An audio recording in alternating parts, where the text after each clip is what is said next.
So, I haven't vlogged in a very long time. Today, magpapabunot na ako ng ngipin, and it's not just one. I have 6 na impacted teeth. So, yung mismong Let's estimate. minimum of 1 hour.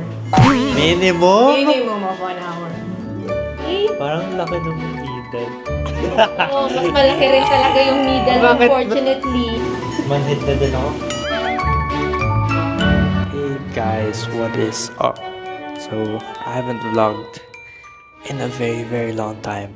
It's been like how many months? So, today, magpapabunot na ako ng ngipin, and it's not just one.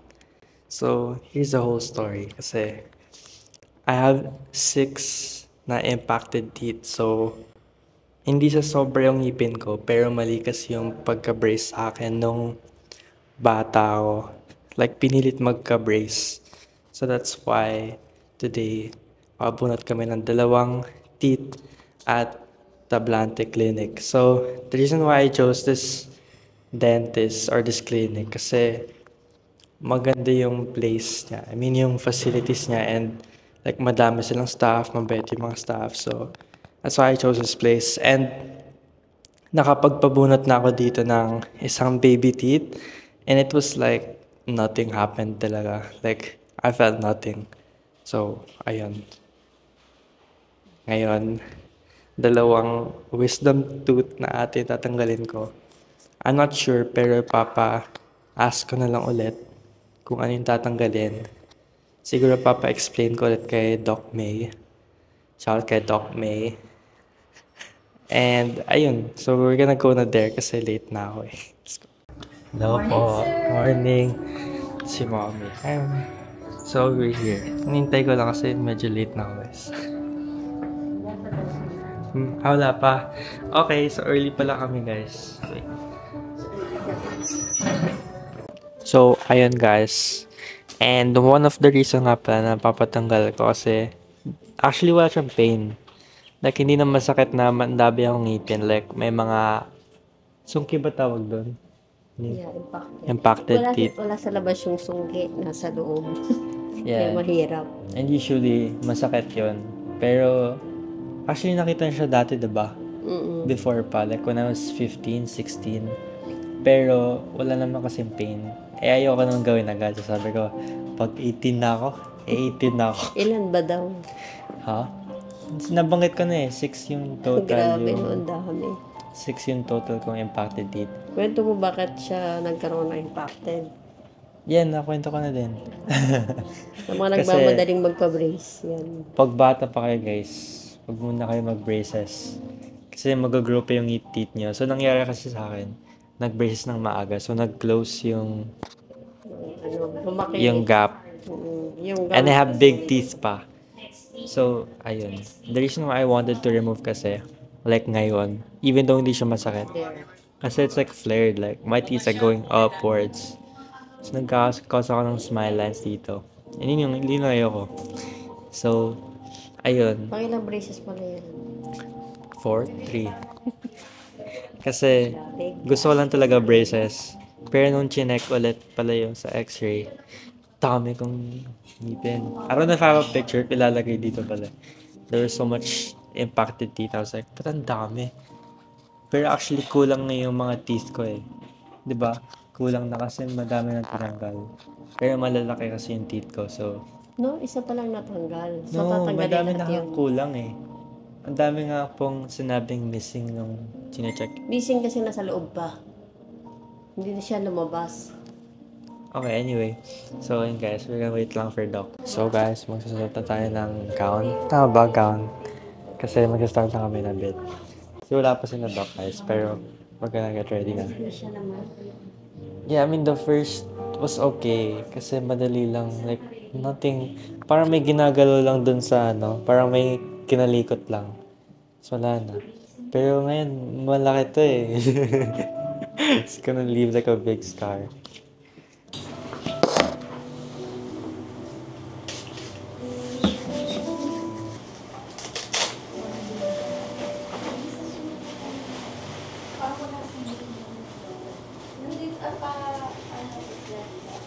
Let's go na po. Wala. Ito nga pala yung pang x-ray, guys. Yan. Okay. Wala.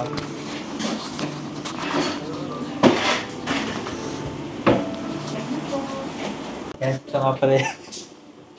Ito yung view ko ng una kong bunot. So, after mo mabunutan,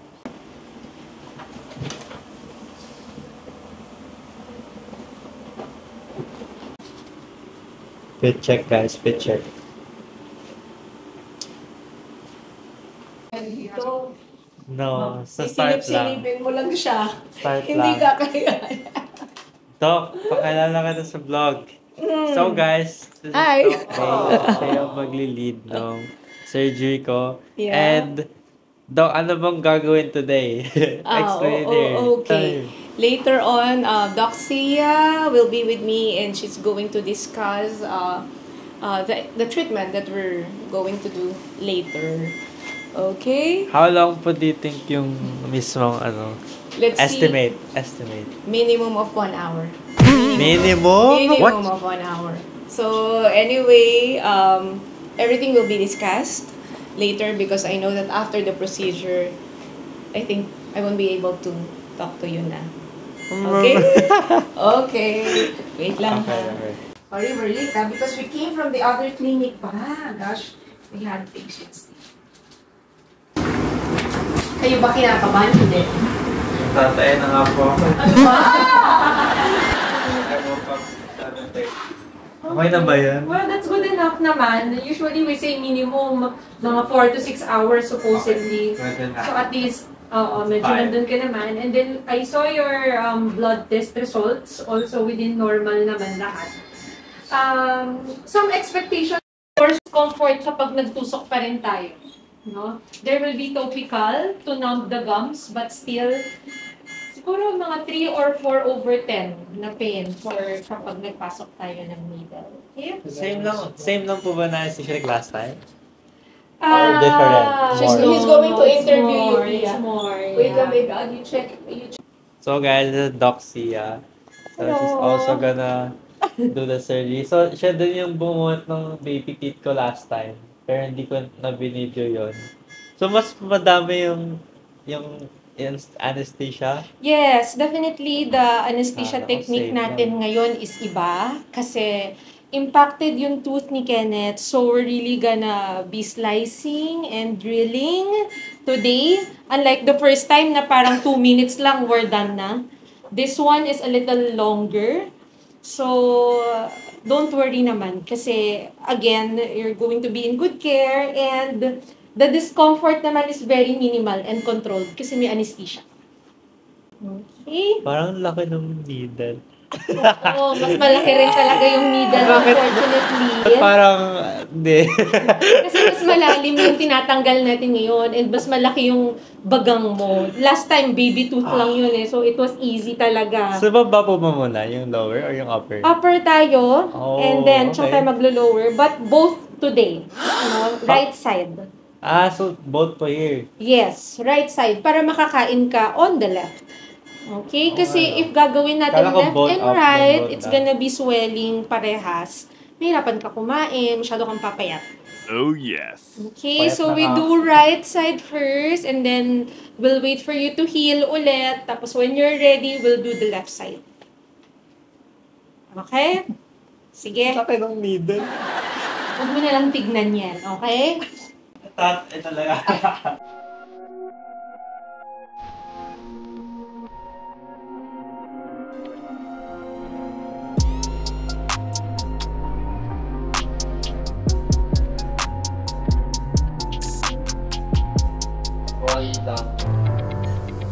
One more to go. Manhid na din ako. Manhid na. Umabot sa puso ko yung anesthesia. Well, that's good kasi kung manhid, ibig sabihin hindi ka masasaktan sa procedure, di ba? Kesa masakit. It's better to Pero be- mamaya po pag nawala na yung Yes, but you will be given medications naman para bago po mawala or mag-wear off ng anesthesia, nagsa-start na rin yung pain relievers. Okay, ready? Let's do the next one. Let's go! Okay, sige. Sige, water muna. 오.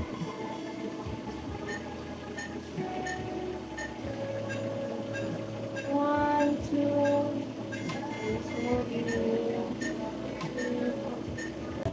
okay.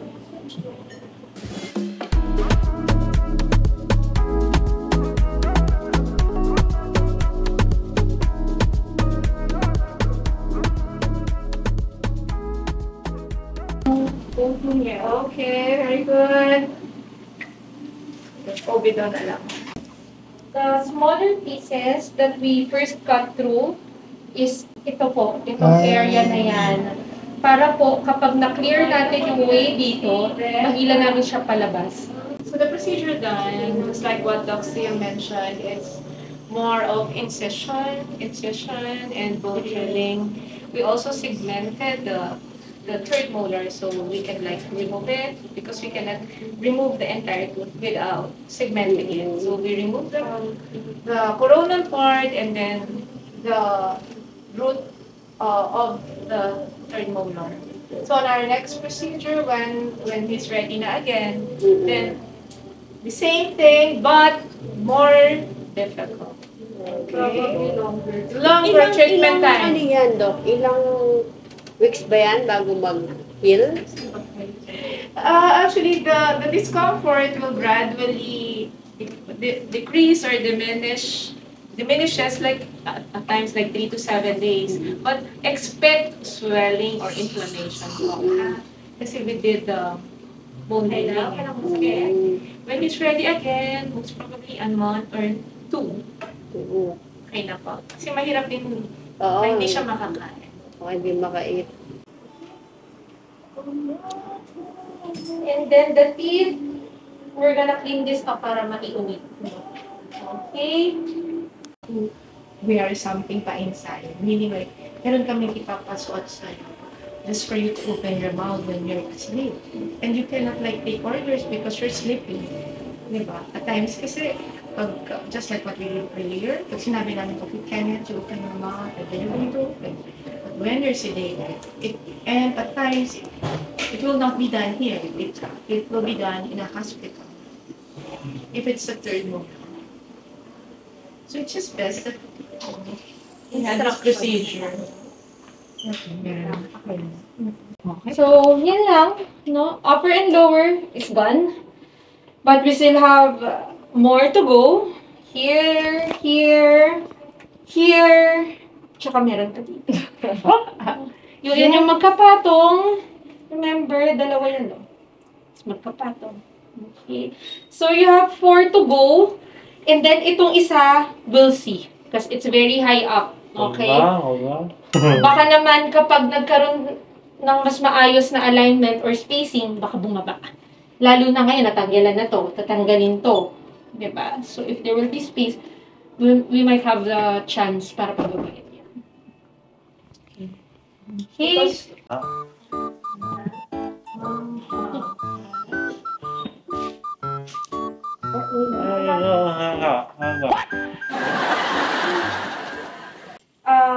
Instructions, wound care. So, you're biting on a gauze right now. You can remove that in 15 minutes.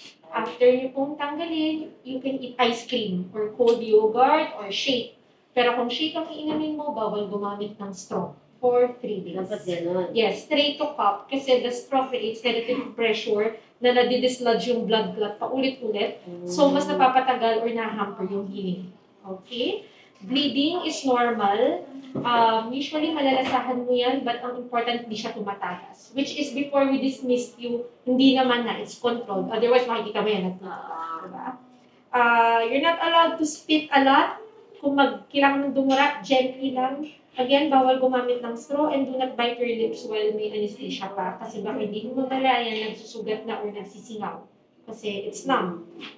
Discomfort is normal. We will be giving you prescription afterwards. Diet ngayon, large volume of fluids is important. Diet as tolerated. Meaning kung anong kaya mo kagatin, pwede. As long as it's not too hot. So no hot coffee, hot tea. Kung sabaw man po, kailangan hanggang warm lang. Kasi anything that is hot, paduduguin. Anything that is cold, stops the bleeding. Dito lang pwede ka mag-find dito. Yes, pwede naman.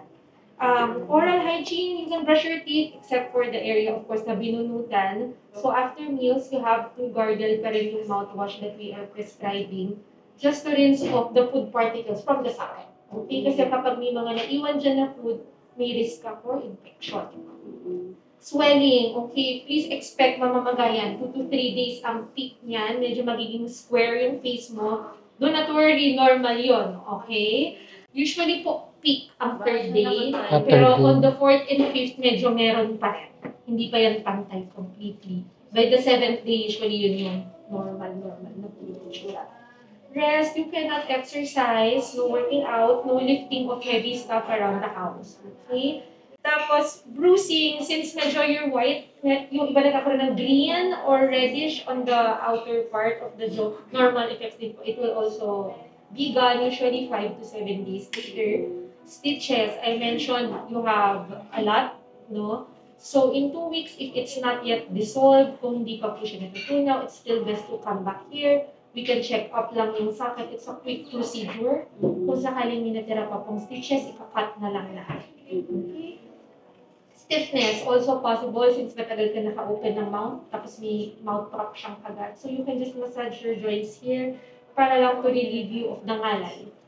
Now, if you experience excessive discomfort na kahit umiinom ka na ng gamot, masakit pa rin. If nilalagnat, nangihina, if the bleeding biglang sumubrang lakas, you have to let us know and we will give you other prescription medication for that. Any questions, clarifications? Pag masakit, Work out. Ito namin. Sinabi mo na? Bawal muna. Taekwondo, pwede Taekwondo na. ba? Pwede na. Bawal, ah. Oh, bubukas talaga yan. Pwede mag-date. Bawal din. So guys, I'm already home and it's already post bunot for like 8 hours already. 8 hours has passed. And I'm sorry sa face ko. That's for my acne because I don't want to get more breakouts. It's actually not that much pimples, but I'm kind of OA. I put a lot of skincare. Oh, speaking of skincare, I will make a skincare video soon. It's just, gusto ko kasi perfect yung skin ko pag gumawa ka ng video. But yeah, anyway, sa maga, right now it's not yet showing, but I think in a few days it will. Like, it'll look a square. Just, yun yung kinakatakutan ko kasi parang pag ganun ayoko lumabas. And ayun, kumain na din ako ng 2 beses. Kumain ako ng munggo. Because it's kinda hard to eat. Medyo mahirap kumain. Buti na lang I can bite dito sa left side ko. Sa right, hindi talaga. Tapos dumudugo pa din siya sometimes. So, lagi ako uminom ng tubig. As in, so many times ako uminom. But, yeah, yun nga. I will still have 2 more surgeries soon, which will be 2 teeth din, like 2 ngipin at a time. So ito siguro next month or next month, kung kailan daw ready ako or kung kailan open schedule ko. But yeah guys, I'll see you guys in the next video. Sana okay na to, like by the time I upload this video. Okay, bye guys.